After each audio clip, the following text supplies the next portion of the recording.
आज हम लोग साहित्य सागर में संकलित हिंदी के महान साहित्यकार जयशंकर प्रसाद द्वारा लिखित कहानी संदेह का दूसरा भाग पढ़ेंगे। बच्चों, पाठ प्रारंभ करने के पूर्व हम लोग प्रथम भाग का सारांश पढ़ लेते हैं।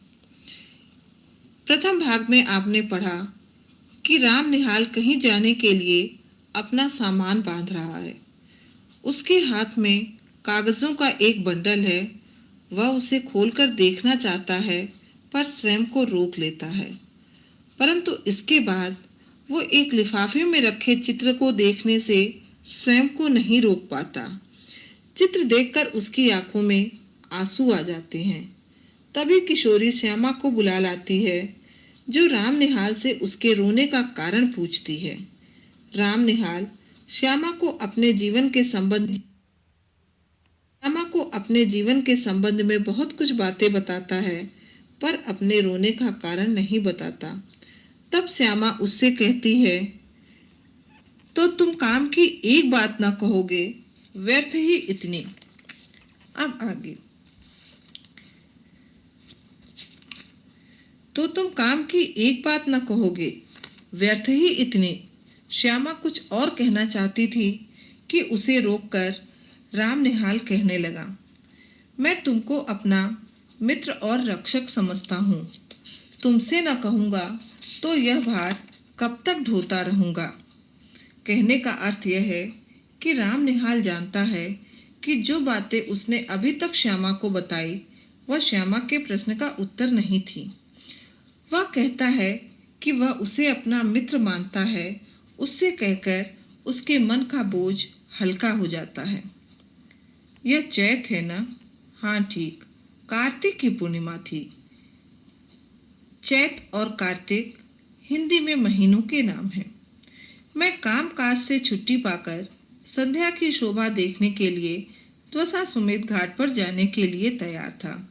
बच्चों, वाराणसी में गंगा नदी के किनारे एक पवित्र घाट का नाम है दशाश्वमेध घाट।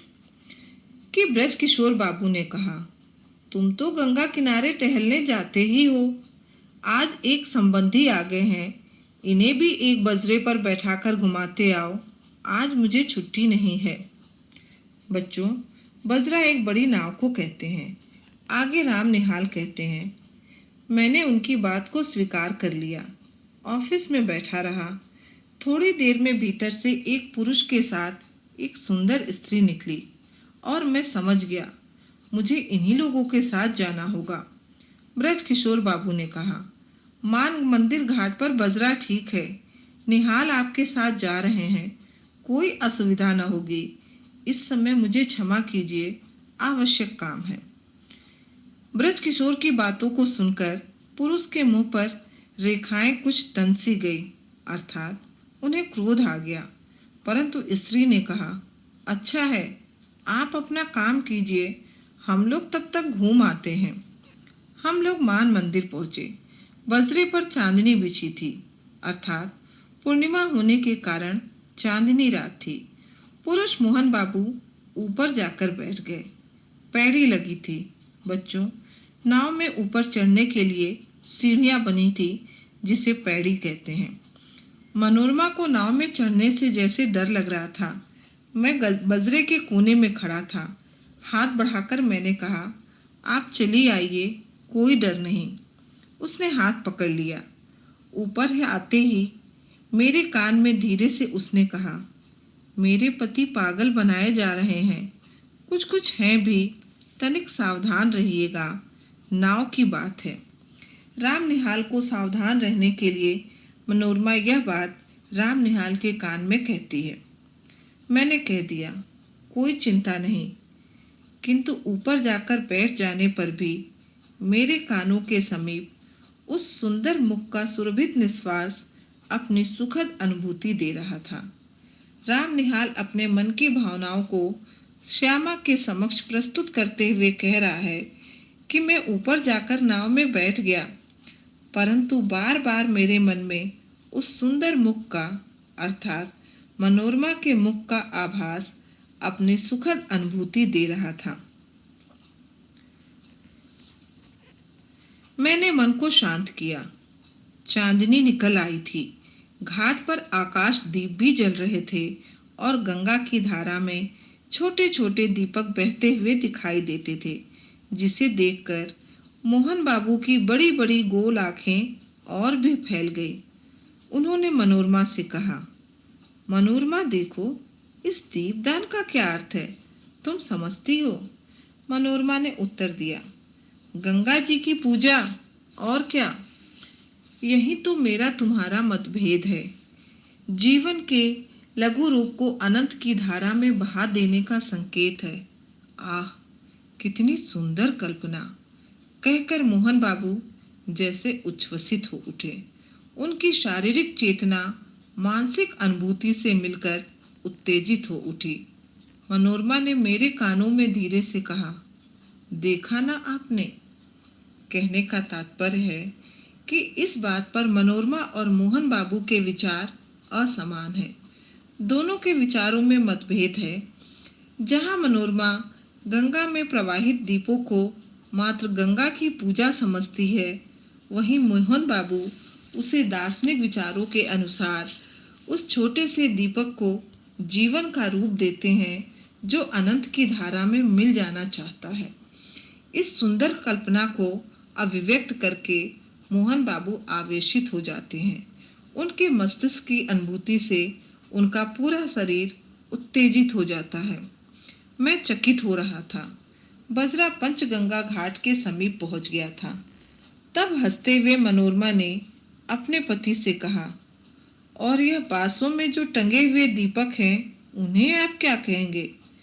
तुरंत ही मोहन बाबू ने कहा, आकाश भी असीम है। जीवन दीप को उसी ओर जाने के लिए यह भी संकेत है। दूसरी बार फिर मोहन बाबू ने अपने दर्शन के अनुसार उत्तर देते हुए कहा कि आकाश असीमित है, उसकी कोई सीमा नहीं है, और यह जो जीवन का लघु दीप है, यह भी उसी ओर जाने का संकेत है, उसमें ही मिल जाने या विलीन हो जाने का संकेत है। फिर हंसते हुए उन्होंने कहना आरंभ किया, तुम लोगों ने मुझे पागल समझ लिया है, मैं यह जानता हूँ। ओह, संसार की विश्वासघात की ठोकरों ने मेरे हृदय को विक्षिप्त बना दिया है, मुझे उससे विमुख कर दिया है। किसी ने मेरे मानसिक विप्लवों में मुझे सहायता नहीं दी, मैं ही सबके लिए मरा करूं। अब मैं यह नहीं सह सकता। मुझे अकपट प्यार की आवश्यकता है। जीवन में वह कभी नहीं मिला। तुमने भी मनोरमा, तुमने भी मुझे। मोहन बाबू पहले तो मनोरमा के प्रश्न का उत्तर देते हैं, तभी अचानक उन्हें कुछ पुरानी बातें स्मरण हो आती है और वो कहने लगते हैं, तुम लोगों के विश्वासघात ने मेरे हृदय को बहुत दुखी कर दिया है, पागल बना दिया है। किसी ने मेरे मानसिक विप्लव में मेरी सहायता नहीं की। अर्थात जब मैं मानसिक रूप से अशांत था, उसमें एक तरह से हलचल या उथल पुथल मची थी, तब किसी ने मेरी सहायता नहीं की। वह मनोरमा के ऊपर भी संदेह के वशीभूत होकर आरोप लगाते हैं कि मनोरमा ने भी उन्हें कभी अकपट या निस्वार्थ प्यार नहीं किया। मनोरमा उनकी बातें सुनकर घबरा उठी। उसने कहा, चुप रहिए, आपकी तबीयत बिगड़ रही है, शांत हो जाइए। क्यों शांत हो जाऊं? राम निहाल को देखकर चुप रहूं? वह जान जाए, इसमें मुझे कोई भय नहीं। तुम लोग छिपाकर सत्य को छलना क्यों बनाती हो? मोहन बाबू के श्वासों की गति तीव्र हो उठी। मनोरमा ने हताश भाव से मेरी ओर देखा। वह चांदनी रात में विशुद्ध प्रतिमा सी निचेष्ट हो रही थी। बच्चों, निचेष्ट का अर्थ है शांत, जिसमें कोई हलचल न हो। मैंने सावधान होकर कहा, माँ जी, अब घूम चलो। कार्तिक की रात चांदनी से शीतल हो चली थी। नाव मान मंदिर की ओर घूम चली। मैं मोहन बाबू के मनोविकार के संबंध में सोच रहा था। कुछ देर चुप रहने के बाद मोहन बाबू फिर अपने आप कहने लगे, ब्रज किशोर को मैं पहचानता हूँ मनोरमा। उसने तुम्हारे साथ मिलकर जो षड्यंत्र रचा है, मुझे पागल बना देने का जो उपाय हो रहा है, उसे मैं समझ रहा हूँ। तो ओह, आप चुप न रहेंगे। मैं कहती हूँ, यह व्यर्थ का संदेह आप अपने मन से निकाल दीजिए या मेरे लिए संख्या मंगा दीजिए। छुट्टी हो। बच्चों, संख्या अर्थात जहर। मनोरमा मोहन बाबू के इस प्रकार के व्यवहार से दुखी होकर जहर मंगाने की बात करती है कि एक बार वह जहर खा ले और उसे इन सब बातों से मुक्ति मिल जाए।